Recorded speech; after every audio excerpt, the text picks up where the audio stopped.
संक्रमण दिनदिनै उकालोतर्फ। कान्तिपुर समाचारमा आज संक्रमण दर 13% भन्दा माथि पुग्दा समेत सावधानीमा बेवास्ता। नेताहरूको पुरानै मानसिकताका कारण संघीयता कार्यान्वयन फितलो। निर्वाचनमा महिलाको समान प्रतिनिधित्वको बहस अनि प्राविधिक समस्या देखाएर निगमले आन्तरिक उडान ठप्प पारेको प्रसङ्ग।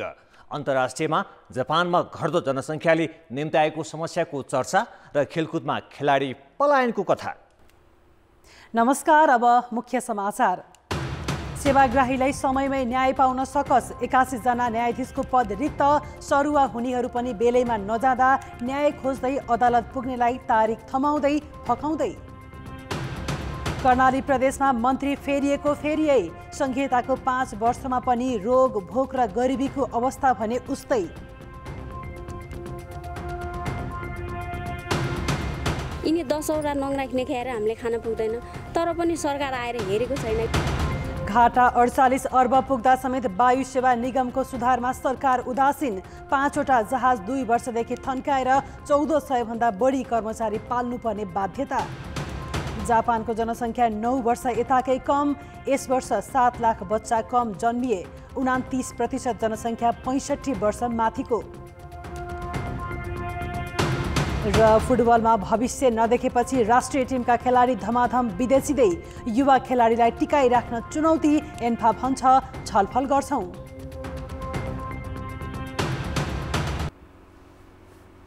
दोलखाको बिगु गाउँपालिका वडा नम्बर 4 मा पहिरो जाँदा खोलीखिम बजारमा 7वटा घर पुरिएका छन्। 150 भन्दा बढी परिवारले घर छाडेका छन्। लगातारको वर्षाका कारण उद्धारमा कठिनाई भएको प्रहरीले जनाएको छ। क्षतिको पूर्ण विवरण भने आउन बाँकी छ। निरन्तर वर्षा भइरहेकाले सचेतना अपनाउन स्थानीय प्रशासनले आग्रह गरेको छ। मंगलबार परेको अविरल वर्षाले रसुवाको उत्तर गया गाउँपालिकामा पहिरो जाँदा पासाङ लामो मार्गको रसुवा सडक खण्ड अवरुद्ध भएको छ। यस्तै अविरल वर्षाले रसुवाको उत्तर गया गाउँपालिकामा पहिरो जाँदा पासाङ लामो मार्गको रसुवा सडक खण्ड अवरुद्ध भएको छ। पहिरोका कारण पासाङ लामो मार्गको बनुवा घुम्तीमा 25 घर परिवार जोखिममा परेका छन्। सडक अवरुद्ध हुँदा गोसाईकुण्ड मेलामा भर्न जाने तीर्थयात्री पनि अलपत्र परेका छन्। पहिरो पन्छाउने काम भइरहेको प्रमुख जिल्लाधिकारी नवराज जैसीले बताएका छन्। उता अविरल वर्षापछिको बाढीका कारण नुवाकोटको 7 बिखे खरानी सिंचाईको मुहान र नहर लगायतका आधा दर्जन पक्की पुलमा क्षति पुगेको छ।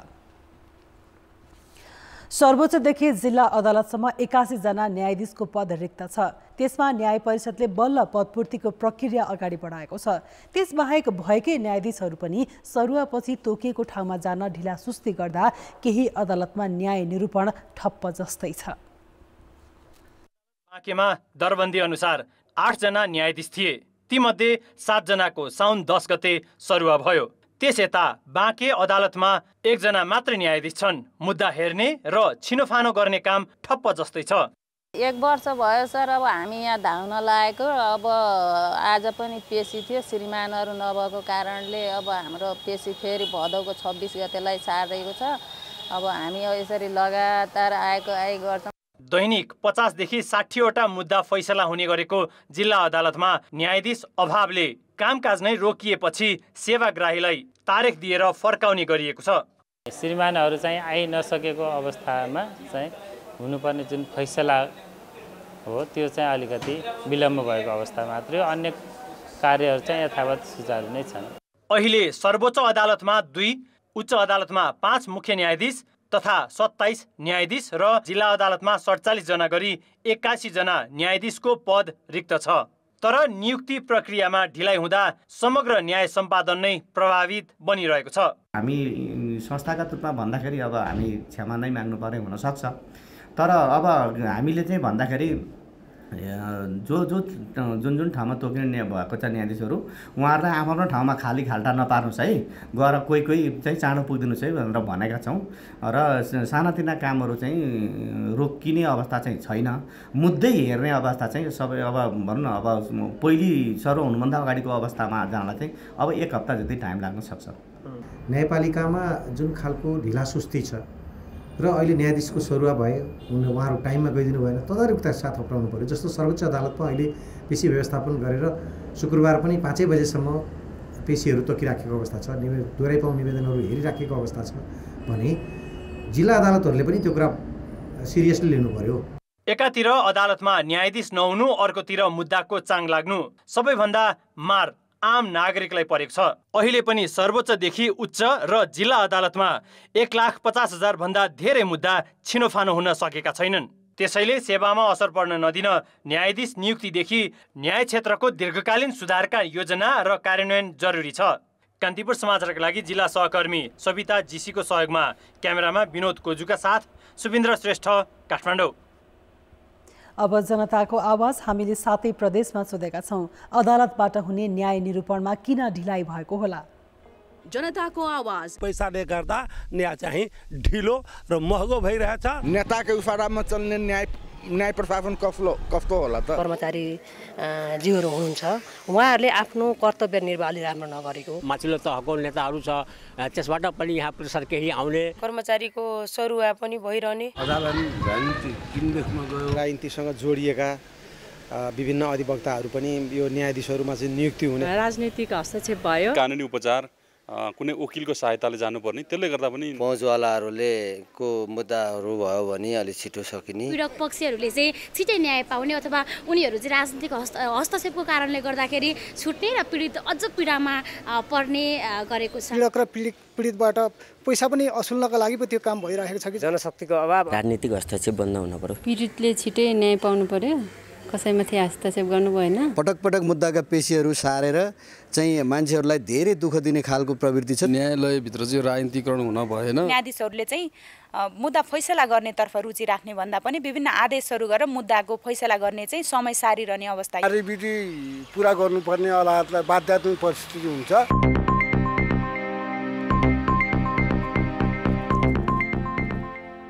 कर्णाली जसले सधैँ दुर्गमको उपमा पाइरह्यो, देशमा व्यवस्था फेरियो तर अवस्था फेरिएन।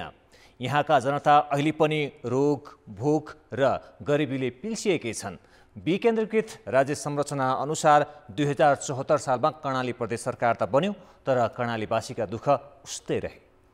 देशका 7वटा प्रदेश मध्य प्रदेशको नाम र राजधानी तोकेर पहिलो भएको कर्णाली सरकार त्यसपछिका काममा भने कहिल्यै पहिलो हुन सकेन। कर्णाली क्षेत्रको विकास र यहाँका जनमनका दुःख कम गरेर समृद्धिको मार्गमा अघि बढ्ने बताएको सरकारले आफ्नो बाचा पूरा गर्न सकेन। 3 तहका सरकारबीच हुनुपर्ने समन्वय र सहकार्यमा कमी देखियो। त्यसो त संघ, प्रदेश र स्थानीय सरकारले छुट्टा छुट्टै विकासका कामलाई प्रभावकारी ढङ्गले अघि बढाउन पनि सकेनन्। प्रदेश सरकार भनेको कस्तो भयो भने तपाईँको नेता बिकाउने ठाउँ र पर्सेन्ट दिएर खाएर योजना दिने काम चाहिँ उनीहरू चाहिँ गरिरहेको छ। बिहान काम गर्न गएन भने साँझ हामीलाई खान पुग्दैन होइन। यिनी 10वटा नङ्ग्रा ख्याएर हामीले खान पुग्दैन। तर पनि सरकार आएर हेरेको छैन कि यहाँको अवस्था कस्तो छ, नाजुक छ कि छैन, कि कसैले खाना पाएको छ कि छैन कि। तत्कालीन एमाले र माओवादी गठबन्धनका तर्फबाट 2074 फागुन 4 मा नेकपा माओवादी केन्द्रका नेता महेन्द्र बहादुर शाहीले पहिलोपल्ट कर्णाली सरकारको नेतृत्व सम्हाले। प्रतिपक्षी कांग्रेस र गठबन्धन दलकै सांसदबाट घेराबन्दीमा परेका मुख्यमन्त्री शाहीले अविश्वासको प्रस्ताव समेत सामना गर्नु पर्यो। अविश्वासको प्रस्ताव त सफल हुन सकेन, तर राष्ट्रिय राजनीतिमा दलहरूको समीकरण बदलिँदा करिब 3 वर्ष 8 महिनापछि माओवादीले कांग्रेसलाई सरकारको नेतृत्व सुम्पियो। अहिले कांग्रेसका जीवनबहादुर शाही मुख्यमन्त्री छन्। जम्मा 40 सांसद रहेको कर्णालीमा आधा अर्थात् 20 जना सांसद त मन्त्री नै भइसकेका छन्। सरकार या सांसद जो कहिले पनि जनचाहना जनभावना अनुसार चल्नुपर्छ। हिजो विगतमा चल्न नसके तापनि चल्ने बाटोमा उन्मुख हुनुपर्छ। त्यो त थोरै मात्रै सरकार हिँडेको भए राम्रो हुन्थ्यो, तर सरकार त्यसमा रहेन। उच्च पहाडी तथा हिमाली भूगोल रहेको कर्णालीका 10 जिल्ला मध्ये हुम्ला, डोल्पा, मुगु जस्ता अधिकांश जिल्लामा अहिले पनि सवारी साधनको सहज आवजावत हुन सकिरहेको छैन। जनता आधारभूत आवश्यकताको समेत परिपूर्ति हुन नसकेकोमा खिन्नता प्रकट गरिरहेका छन्। जनताका आकांक्षाहरू एकातिर छन्, सरकारको क्रियाशीलता अर्कोतिर छ। प्रदेश सरकारले बाटो बनायो भन्छ, त्यो किलोमिटरमा होइन मिटरमा। जिल्लाहरूमा प्रदेश सरकार मातहतमा विभिन्न कार्यालय रहे पनि ती कार्यालय मार्फत अनुदानका नाममा टाँठाबाठाहरूले नै रजाई गरे। विनियोजित बजेट खर्च गर्न नसक्नु र खर्च भएको पनि नतिजामुखी नहुनुले एकातिर सरकारी रकमको सदुपयोग हुन सकेन भने अर्कोतर्फ सरकारको नियतमाथि नै प्रश्न चिन्ह खडा भयो। प्रारम्भिक कामहरू हामीले सुरु गरेका छौँ, तर हाम्रो सीमित साधन स्रोतबाट हेर्दाखेरि यी सबै कामहरूलाई व्यवस्थित गरेर अगाडि बढ्न सकेको स्थिति हामीले छैन। रोग भोक र गरिबीसँग जुधिरहेका कर्णालीवासीको दुःख कम गर्न 3 तहका सरकार बीचको समन्वयलाई बढाएर धेरै कामहरू गर्न सकिने अवसरबाट कर्णाली सरकार सुकेको प्रश्न देखिन्छ। कान्तिपुर समाचारका लागि सुर्खेत, जुम्ला र सल्यान जिल्ला सहकर्मीहरूको सहयोगमा महेश केसी, रुकुम पश्चिम। सामान्यतया संघीय संसदमा सरकारले ल्याएका विधेयकमा मात्रै छलफल हुने गरेको पाइन्छ। सुरक्षा र अर्थसँग सम्बन्धित बाहेक जुनसुकै विषयमा सांसद स्वयंले पनि विधेयक दर्ता गर्न सक्ने प्रावधान छ। तर न त्यस्ता विधेयक धेरै दर्ता हुन्छन्, न त दर्ता भएकालाई नै छलफलमा ल्याउने गरिएको छ। के गैर सरकारी विधेयकको महत्त्व नै नबुझेको हो? संघीय संसदको करिब 5 वर्षको अवधिमा सामाजिक सुरक्षा, संविधान संशोधनदेखि गाँजा खेतीसम्मका जम्मा 6 वटा मात्रै गैर सरकारी विधेयक दर्ता भएका छन्। तर सांसदहरूले दर्ता गराएका यस्ता विधेयक संसदको कार्यकाल सकिने लाग्दा पनि छलफलमा ल्याइएको छैन। जसरी सरकारी विधेयक चाहिँ आउँछ त्यत्तिकै तपाईँ चाहिँ स्थान दिएर छलफल गर्नुपर्नेमा पछिल्लो पटक गैर सरकारी विधेयकहरू चाहिँ दर्ता चाहिँ भएको छ, तर छलफल भएको छैन। यसले चाहिँ हाम्रो व्यवस्थापिकाको कार्यक्षमतामाथि प्रश्न उठेको छ। त्यसो त कुनै समयमा यस्ता विधेयक सदनबाटै पारित भएका उदाहरण नभएका पनि होइनन्। राष्ट्रिय मानवाधिकार ऐन, कानुन व्यवसाय परिषद सम्बन्धी ऐन सहित 3 वटा कानुन गैर सरकारी विधेयकबाटै बनेका हुन्। तर अहिले अभ्यास नै कमजोर छ। सरकारहरू सदनप्रति जिम्मेवार नभएको देखिन्छ यसले, र जनताप्रति र सदनप्रति जिम्मेवार सरकार भएको भए यो विधेयक छलफल हुनुपर्छ। संसदले ल्याएका महत्त्वपूर्ण राष्ट्र आवश्यकताका महत्त्वपूर्ण विषयहरूमा चाहिँ विधेयकहरूमा चाहिँ अब यसलाई गम्भीरतापूर्वक उठाउने विषय त हो, तर यो चाहिँ त्यति धेरै चलनमा नआएको कारणले पनि सायद मलाई लाग्छ त्यो विषयमा त्यति धेरै छलफल नभएको जस्तो चाहिँ अनुभूत भएको हो जस्तो लाग्छ मलाई। कतिपय विधेयक सरकारले अघि बढाउन नखोजे सांसदहरूले अग्रसरता लिएर बढाउन सक्छन्। तर संसदको संस्कार भने सरकारले जस्तो विधेयक प्रस्तुत गर्छ दलीय आँखाले हेरेर त्यसमा मात्रै केन्द्रित हुने गरेको देखिन्छ। गैर सरकारी विधेयक आउँदा दलहरूले संसदीय दलभित्र राम्रोसँग छलफल समेत गर्दैनन्। सरकारको मा त व्हिप जारी हुन्छ होइन, भोलि सांसदले आफै राखेको कुरामा चाहिँ दलमा छलफल ल्यायो भने त्यहाँ अलिक किसिमको बात पनि बन्न सक्छ। त्यो बिना छलफल त्यसलाई पास गर्ने कुरा पनि आएन, त्यहाँ चाहिँ समस्या छ। त्यसकारण मैले देखेँ दलभित्र पनि त्यो कुराले चाहिँ ध्यान आकर्षणलाई दलको बैठक चाहिन्छ। अहिले अर्थ, नेपाल प्रहरी, नेपाली सेना र सशस्त्र प्रहरीसँग सम्बन्धित बाहेकका अन्य जुनसुकै विषयमा पनि सांसदहरूले विधेयक भने पेश गर्न सक्छन्। कुनै पनि सदस्यले आफ्नो नजरमा रहेको कुनै पनि विषयमा कानुन बनाउनु पर्छ है भन्ने लाग्यो भने त्यस्तो सदस्यले त्यो विषयको मस्यौदा गरेर संसदमा पेश गर्न सक्छ। त्यो अधिकार सांसदलाई सुरक्षित हुन्छ र संसदले कानुन बनाउन पाउने जुन मान्यता रहेको छ त्यसमा सबै सदस्य अधिकार प्राप्त हुन् र कुनै पनि सदस्यले कुनै पनि विषयको त्यो विधेयक प्रस्तुत गर्न सक्छन्। तर 4वटा विषय बाहेक भन्ने यसको हाम्रो नेपालको व्यवस्था रहेको छ। संघीय संसदको मुख्य काम कानुन निर्माण नै हो। गैर सरकारी विधेयकको अवधारणा सांसदले प्रतिबन्धित बाहेकका विषयमा विधेयक ल्याएर कानुन बनाउन प्रभावकारी भूमिका खेल्न सक्छन् भन्ने हो। तर यसतर्फ संसदले वास्तै गरेको देखिन्न। कान्तिपुर समाचारका लागि सिन्धुपाल्चोकबाट कमला पाखरिन र क्यामेरामा सञ्जय लुइटेलका साथ दीपक आचार्य, काठमाडौँ। सरकारले आम निर्वाचनको मिति घोषणा गरेसँगै महिलाको समान प्रतिनिधित्वको बहस फेरि सतहमा आएको छ। प्रत्यक्षतर्फको सिटमै महिलाको उम्मेदवारी सुनिश्चित गरिनुपर्ने माग महिला नेतृत्वले उठाएका छन्। मुख्य राजनैतिक दलले पार्टी सङ्गठनहरूमा महिलालाई पर्याप्त स्थान दिन आनाकानी गरिरहेका बेला आम निर्वाचनमा प्रत्यक्षतर्फ समान प्रतिनिधित्व कति सम्भव छ त? नेपालको संविधानमा समावेशी समानुपातिक प्रतिनिधित्व सुनिश्चित गरिएको छ। संविधानमै संघीय संसदमा महिलाको प्रतिनिधित्व 33% सहित राजनीतिक दलले स्थानीय तहका प्रमुख र उपप्रमुख मध्ये 1 पदमा महिला उठाउनै पर्ने बाध्यकारी व्यवस्था छ। तर पनि राजनीतिक दलले आफ्ना पार्टी सङ्गठनमा महिलालाई उचित स्थान दिएको पाइँदैन। महिलाहरूको 51% नेपालमा महिलाहरूको पपुलेसन छ र महिलाहरूलाई बार नपत्याएको कारणले महिलाले गर्न सक्दैन भन्ने एउटा सोच छ हैन। तर महिलाले जब चान्स पाएको छ त्यसलाई फरक देखिएको छ, महिलाले गर्न सक्छ। सामाजिक विकासको निमित्त, नेपाली समाजको विकासको निमित्त महिला र पुरुष बराबर जनसङ्ख्याको हिसाबले बराबर सहभागिताले मात्र बराबर विकासको आधार तयार गर्न सक्छ। राजनीतिक दलहरूले समानुपातिक समावेशीमा आफूहरूलाई थन्काउँदै आएको आरोप महिला नेत्रीहरूको छ। सधैँ समानुपातिक समावेशीमा मात्र खुम्च्याउन नहुने भन्दै उनीहरूले संविधानमै 50% प्रतिनिधित्व सुनिश्चित गर्न माग गरेका छन्। हाम्रो समाज भनेको सामन्तवादी पितृसत्तात्मक सोचमा आधारित समाज, यो सामाजिक संरचना छ। त्यो सामाजिक संरचनाको कारणले गर्दाखेरि त्यो पुरुषमा मात्र होइन, त्यो मानसिकता महिलाहरूमा पनि छ। आफैले पनि जिम्मेवारी लिन नसक्ने अथवा त्यो जिम्मेवारी लिन सक्दिन कि भन्ने खालको पार्टीहरू जिम्मेवार बनाउन पनि यो भने हो, किनकि आज कानुनबाटै हामी सबै सञ्चालित हुने भएपछि कानुनमा लेखिसके पछाडि पार्टीहरूको लागि के हुन्छ, बाध्यात्मक बन्छ। त्यो एउटा पार्टीको कुरा गरे होइन, सबै पार्टीका लागि त्यो कानुनी मान्यता चाहिँ सर्वोपरि हुन्छ, स्वीकार्य हुन्छ, जसले पार्टीहरूले फेरि चाहिँ नदिने कुरा चाहिँ नहुन सक्छ।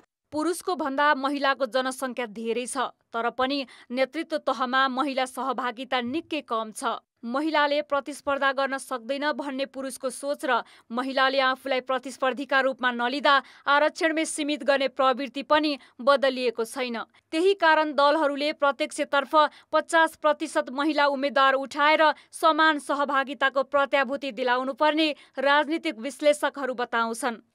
कानुनी सीमाभित्र जबरजस्त महिलाहरूलाई लाने त्यो स्पेस दिने बाहेक पार्टीहरूले त्यसलाई चाहिँ इन्टर्नलाइज गरेको, पार्टीहरूले यो चाहिँ हाम्रो जिम्मेवारी हो, महिलाहरू समान ढङ्गले हामी सरह नआउन्जेल राष्ट्रिय राजनीतिमा महिलाको भूमिका पनि बन्दैन, समान खालको प्रतिनिधित्व पनि हुँदैन। प्रतिनिधित्व समान नभएपछि, समावेशी प्रतिनिधित्व नभएपछि त्यसले चाहिँ बनाउने नीतिमा पनि समावेशी नीति त्यसअनुसारको परिणाम आउन सक्दैन। 2062-63 को परिवर्तनपछि महिलाको प्रतिनिधित्वको सुनिश्चिततामा केही प्रगति त भएको छ, तर आरक्षणमै राख्ने प्रवृत्ति देखिन्छ।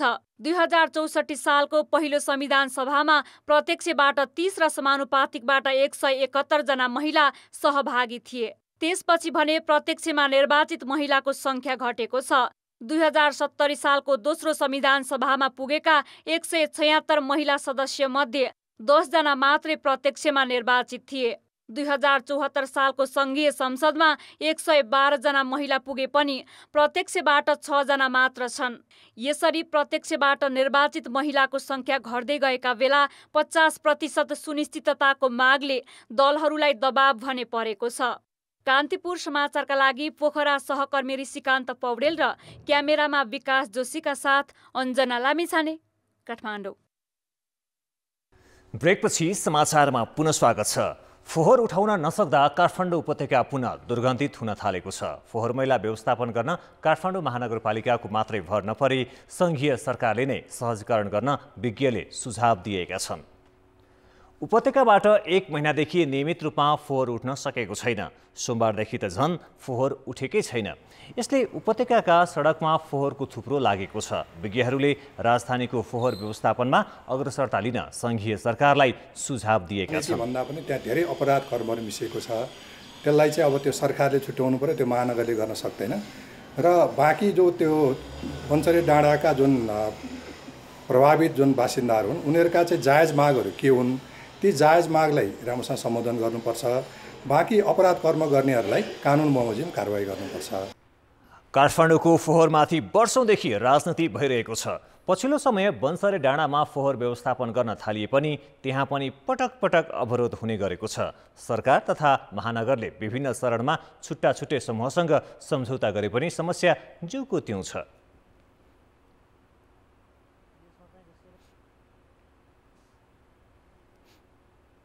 गाउँको 100 गाडी फोहोर लिएर आउँछ, 100, 200, 500 गाडीसम्म आउँछ यहाँ फोहोरको।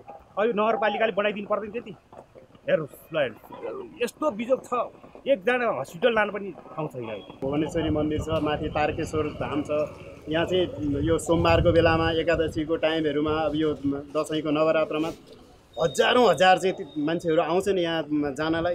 यति बिचल्ली छ, सबै यहाँसम्म हिलोमा टेकेर चाहिँ जुत्ता हातमा लिएर हिँड्नुपर्ने अवस्था छ।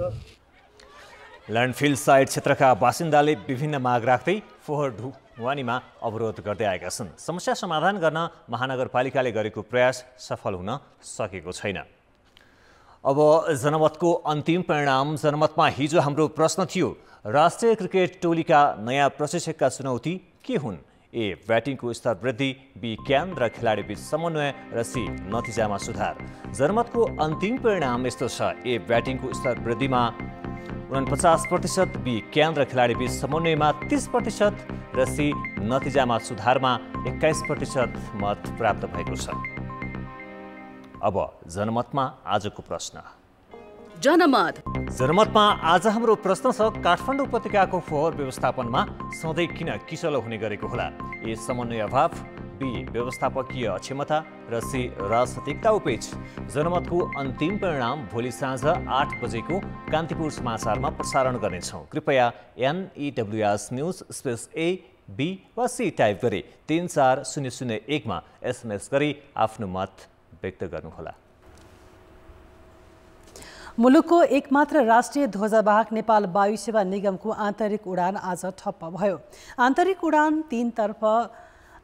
उडानतर्फ 3% हिस्सामा सीमित निगमले प्राविधिक समस्या देखाउँदै भोजपुर र दाङमा हुने उडान रद्द गरेको हो। अन्तर्राष्ट्रिय तर्फ पनि गन्तव्य घटाइरहेको छ। भएका जहाज घाम त पाएर राख्ने अनि व्यावसायिक योजना नहुँदा नेपाल एयरलाइन्सको घाटा मात्रै 48 अर्ब पुगेको छ। यो अवस्थाको एउटा कारण सरकार आफै हो। सरकारी स्वामित्वको नेपाल एयरलाइन्सका आन्तरिक उडान भर्ने जहाज 2वटा मात्रै छन्। ती पनि विभिन्न समस्या देखाएर बारम्बार नियमित उडान नहुँदा आन्तरिक बजार दिन प्रतिदिन खुम्चिँदो छ। अन्तर्राष्ट्रिय तर्फ पनि नयाँ गन्तव्य खोज्ने र बजार विस्तार गर्ने काम हुन सकेको छैन। 11 अन्तर्राष्ट्रिय र 17वटा स्थानमा आन्तरिक उडान गर्ने भनिएको छ, तर अन्तर्राष्ट्रिय तर्फ सातामा 21वटा सम्म उडान घटिरहेका छन्। 48 अर्ब ऋण बोकेको निगम उडान बढाएर सक्षम हुनुको सट्टा झन कमजोर भइरहेको छ। 1400 भन्दा बढी कर्मचारी पालिरहेको निगम दैनिक लाखौं घाटामा छ। आर्थिक र व्यवस्थापकीय सुधार गर्नुको साटो राजनीतिकरण र कमिसनको खेलले वायुसेवा निगम धराशायी बन्ने स्थितिमा पुगेको हो। सबै पार्टीको सहमति, यो कुनै हालमा पनि नबेच्ने भनेर होइन, सबैको सहमति, यसमा चाहिँ यो श्रीलङ्का मोडेलमा जाने भनेर त्यो एउटा निर्णय नभएसम्म यो चाहिँ वाद विवाद गरिराख्ने, अध्ययन गरिराख्ने के कामै छैन कि। राष्ट्रिय ध्वजावाहकलाई चाहिँ जुनसुकै मूल्य चुकाएर भए पनि माथि ल्याउनै पर्छ भन्ने चाहिँ सबै पार्टीको शीर्ष नेताहरूले बुझ्नु पर्यो। त्यो निगमको अवस्था सुधार गरी विश्व बजारमा प्रतिस्पर्धी बनाउन धेरै प्रतिवेदनले कम्पनी मोडलमा लैजान सुझाव दिएका छन्। पूर्ण निजीकरण र संरचना सुधार लगायतका विकल्प पनि निगम सामु छन्, तर सरकारलाई त्यसमा चासै छैन। बरु सरकार फेरिए पछि व्यवस्थापन फेर्ने र दलका मान्छेलाई जागिर दिने थलो बनाइएको छ। सरकार जमानी बसेर जुन चाहिँ लिएको ऋण हो त्यसको भार बढ्दै गइरहेको छ। अरबौं रुपियाँ चाहिँ नि घाटा परिरहेको स्थिति छ र यो अब प्रक्रिया यसलाई चाहिँ नि व्यवस्थित गर्नको लागि, चुस्त बनाउनको लागि सरकारको तर्फबाट, मन्त्रालयको तर्फबाट त्यो प्रक्रिया हामीले अगाडि बढाएका छौँ। यही अवस्थामा रह्यो भने नेपाल एयरलाइन्स चाहिँ नि कुनै पनि बेलामा त्यो चाहिँ नि डुब्न सक्छ र ठुलो एउटा क्षति चाहिँ नि बेहोर्नुपर्ने स्थिति हुन सक्छ। 3 अर्ब भन्दा धेरै खर्च गरेर चीनबाट ल्याइएका 5वटा जहाज 2 वर्षदेखि त्रिभुवन विमानस्थलमा थन्किएका छन्। तिनलाई न उडाउन सकिएको छ, न त ल्याउनेलाई कारबाही। नेपालमा वार्षिक 2 करोड पर्यटक आएमा 33 लाखले रोजगारी पाउने विश्व ब्याङ्कको आँकडा छ। यसले पर्यटन विकासका लागि भए पनि राष्ट्रिय ध्वजावाहकलाई बलियो बनाउन प्रेरणा मिल्छ। तर अति राजनीतिकरणले जेलिएको नेपाल वायुसेवा निगममा नीतिगत सुधार नारा मात्रै भइरहेको छ। कान्तिपुर समाचारका लागि क्यामेरामा मुरारी घिमिरे र पशुपति बुढाथोकीका साथमा सुमन पन्त र शर्मिला खनाल, काठमाडौँ। अर्थ र विकास। तरलता अभावका बीच पनि वाणिज्य ब्याङ्कहरू आम्दानी बढाउन सफल भएका छन्। अघिल्लो आर्थिक वर्ष लगानी गर्न पर्याप्त रकम हुँदा 20%ले नाफा बढाएका ब्याङ्कले गत आर्थिक वर्ष त्यस्तो नाफा 23%ले बढाएका छन्। सेयर लगानीकर्ताहरूलाई वितरण योग्य मुनाफा पनि 19वटा ब्याङ्कको बढेको छ। कोरोना महामारीका बेला रकम थुप्रिएपछि लगानीकर्तालाई ऋण लिन प्रोत्साहन गरेका बैङ्कहरूले आक्रामक ढङ्गमै कर्जा विस्तार गरे। त्यही कारण तरलता अभाव हुँदा गत आर्थिक वर्षको 6 महिना बैङ्कहरूले ऋण खोज्नेलाई दिनै सकेनन्। त्यति मात्र होइन, बैङ्कहरूले राष्ट्र बैङ्कबाट ठूलो मात्रामा सापटी लिन पर्यो। तर लगानी योग्य रकमको अभावका बीचमा पनि 26 मध्ये 23वटाले अघिल्लो आर्थिक वर्ष 2077-78 को तुलनामा नाफा बढाए। राष्ट्रिय वाणिज्य, global IME, Nabil, NIC Asia र नेपाल इन्भेस्टमेन्ट बैंकले सबैभन्दा बढी नाफा कमाएका छन्। तर हिमालयन, कृषि विकास र सानिमा बैंकको भने नाफा घटेको छ। चुनौतीका बीच नाफा बढाउन सक्नुलाई बैंकहरूले आफ्नो कार्यकुशलताको उपज भनेका छन्। यो एकदमै कुशल हो, पारदर्शी हो। हामी त्यही रेगुलेटरीको नर्म्सभित्र बसेर काम गर्ने हो। हामीले पहिलो हाफभित्र नै हामीले अहिले प्रक्षेपित गरेको जुन अहिलेको लगानी छ, अहिले हामीले वास्तविक लगानी गऱ्यौँ, त्यो लगानी हामीले सुरुमै गरिसकेका थियौँ। किनभने त्योभन्दा अघिल्लो पटक हामीसँग तरलताको अवस्था राम्रो थियो। कोभिडको महामारीमा लकडाउन थियो, रेमिटेन्सबाट फ्लो पनि राम्रो आइरहेको थियो। भनेपछि डिमान्ड र सप्लाईको भन्दा पनि सप्लाई साइड चाहिँ हाम्रो हायर साइड थियो। त्यस कारणले हामीसँग तरलता भएको हुनाले हामीले खुला रूपमा काम गर्दै गयौँ, माग पनि आयो। बैंकहरूको नाफा बढ्नुमा आधार दरको तुलनामा निक्षेपको ब्याज दर बढ्न नसक्नुलाई एउटा कारण मानिएको छ। त्यस्तै राष्ट्र बैंकबाट सापटी लिएको रकम बढी ब्याज पाउने गरी चतुर्याइपूर्वक लगानी गर्नु पनि हो। राष्ट्र बैंकबाट 7% ब्याज दरमा लिएको रकम बैंकहरूले 10 देखि 11% ब्याज पाइने ट्रेजरी बिल्समा लगानी गरेका थिए। बैंकहरूले आफ्नो नाफा मात्र बढाएका छैनन्, ग्राहकलाई बाँड्न सक्ने गरी छुट्याउन सक्ने नाफा पनि 19वटा बैंकको बढेको छ। Nabil, Everest, global IME, NIC Asia र सिद्धार्थ बैंकको वितरणयोग्य मुनाफा उच्च मात्रामा बढेको हो। औसतमा बैंकहरूले मुनाफा 1 शेयर बराबर 16 रुपियाँसम्म बाँड्न सक्ने देखिएको छ भने नविल बैंकले 1 शेयरबाट 45 रुपियाँसम्म प्रतिफल दिन सक्ने देखिन्छ। एभरेजमा 16% सबै ब्याङ्कहरूको अहिले देखिएको छ। त भनेको 16 रुपियाँ पर सेयरको हिसाबले चाहिँ दिन सक्ने अवस्था चाहिँ अहिले देखिएको छ। त्यसमा सबैभन्दा बढी चाहिँ नविल ब्याङ्कको क्यापेसिटी देखिन्छ, त्यसपछि एभरेस्ट ब्याङ्कको देखिन्छ भने सबैभन्दा लो क्यापेसिटीमा चाहिँ 3% मात्रै देखिएको छ। यसरी सरसर्ती हेर्दाखेरि त हामीले पछिल्लो वर्षको तुलनामा जुन चाहिँ हाम्रो रिटर्न अन इक्विटीको ग्रोथ हो त्यो लगभग 12% भन्दा मास्तिर देखिन्छ। बैंकहरूको नाफा बढ्नु शेयर धनीका लागि सुखद मान्न सकिन्छ, तर लगानी गर्न खोज्नेलाई ऋण दिन नसक्ने र राष्ट्र बैंकबाट सापटी लिएर चतुर्याइपूर्वक बढाएको नाफालाई लिएर बैंकरहरूले गर्व गर्ने मिल्ने अवस्था भने छैन। कान्तिपुर समाचारका लागि क्यामेरामा सञ्जय लुइटेल र श्याम श्रेष्ठका साथ सुधिल पोखरेल, काठमाडौँ। सानिमा बैंकले विश्व बैंक समूह अन्तर्गतको अन्तर्राष्ट्रिय वित्त निगमबाट 2 करोड अमेरिकी डलर ऋण प्राप्त गरेको छ। बैंकले आज पत्रकार सम्मेलन गरेर यस्तो ऋण लघु, साना तथा मझौला प्रकृतिका व्यवसायमा लगानी गर्ने जानकारी दिएको छ।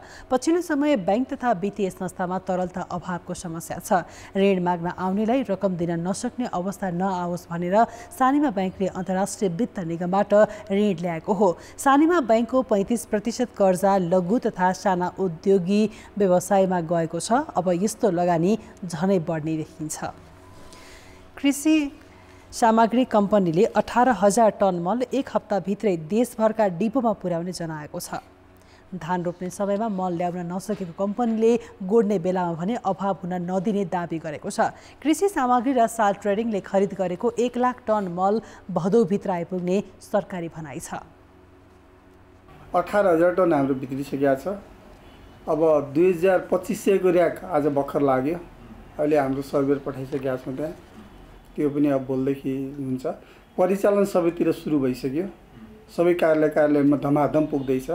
अलिकति ल्याबको रिपोर्टले गर्दा ढिलो भएको हो, ढिलो होइन, इन्ट्याक्ट समयमा हो। अहिले ठिक्क बेला, अब पानी पनि पर्ने, मौसमले पनि च्यालेन्ज गरेको अवस्था र भर्खर चाहिने अवस्थामा युरिया आइपुगेको छ। खेलकुद समाचार। कान्तिपुर खेलकुद समाचारमा स्वागत छ।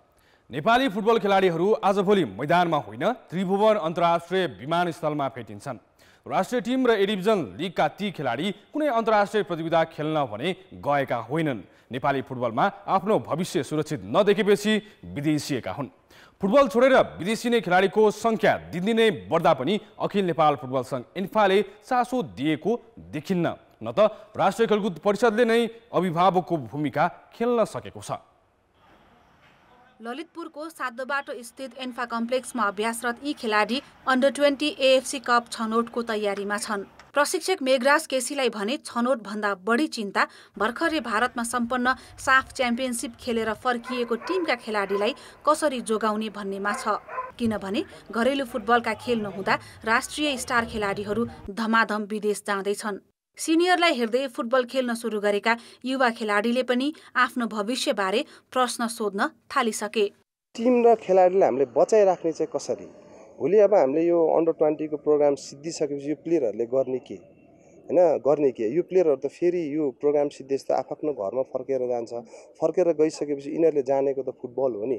अनि फुटबलै खेल्न नपाउने, फुटबलै नभएपछि यिनीहरूले पनि त आफ्नो बाँच्ने आधारहरू त खोज्दै जानुपर्छ नि। हामीभन्दा हाई लेभल भएको दाइहरू विदेश जाँदा अब हामीलाई हल्का त लाग्छ नि त। दाइहरू यस्तो हुँदा त दाइहरू बाहिर जानुहुन्छ नि, अब हाम्रो चाहिँ के हुन्छ भन्ने। तर सपना चाहिँ छ ठुलो टिममा खेल्ने, नेसनल टिममा खेल्ने। राष्ट्रिय टिम र शीर्ष डिभिजन लिग खेल्ने 1 दर्जन भन्दा बढी खेलाडी अस्ट्रेलिया पुगिसके। अहिले हातमा भिजा लिएर बसेकाहरू पनि धेरै नै छन्। एन्फाले भने यो क्षतिको आकलन नै गर्न सकेको छैन। हेर्नु न नेपालमा फुटबलको क्रेज कति छ हैन। अब हेर्ने भनेको माथिलाई हो। हामीले हेर्ने भनेको हामीभन्दा दिग्गज प्लेयरहरूलाई हेरेर हामी त्यो क्षेत्रमा लागेको भने अहिलेको प्लेयरहरूको त्यो सिनारियो अपकमिङ प्लेयरहरूलाई पक्कै पनि अब त्यसले चाहिँ अलिकति मेन्टली डिस्टर्ब गर्छ हैन। भोलि धेरै कुराहरू सोच्नुपर्ने बाध्यता आउने कारणले गर्दाखेरि चाहिँ भोलि हामीमा चाहिँ एउटा राष्ट्रिय टिम निर्माण गर्ने बेला आउँदाखेरि चाहिँ प्लेयरै नपाउन सक्ने पनि अवस्था हुन सक्छ।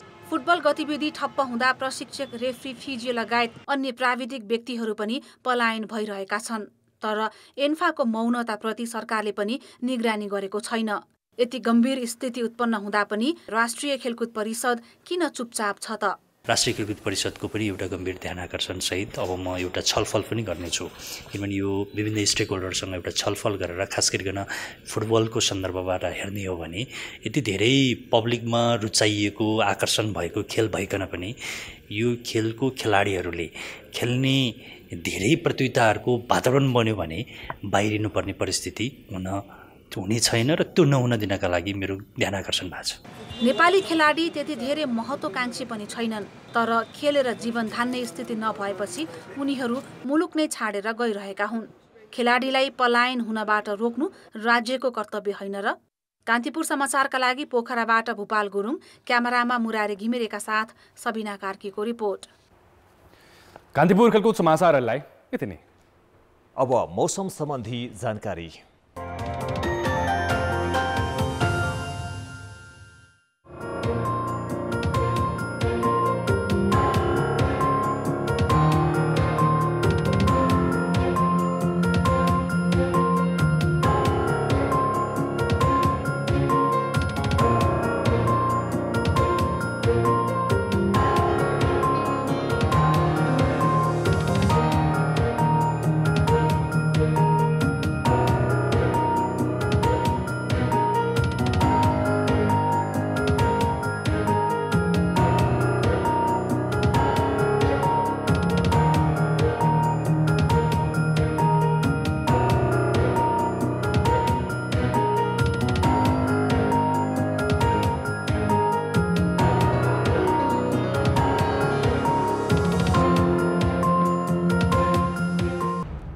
कान्तिपुर समाचार अहिलेलाई सकियो। कान्तिपुर टेलिभिजन हेर्दै गर्नुहोला। नमस्ते।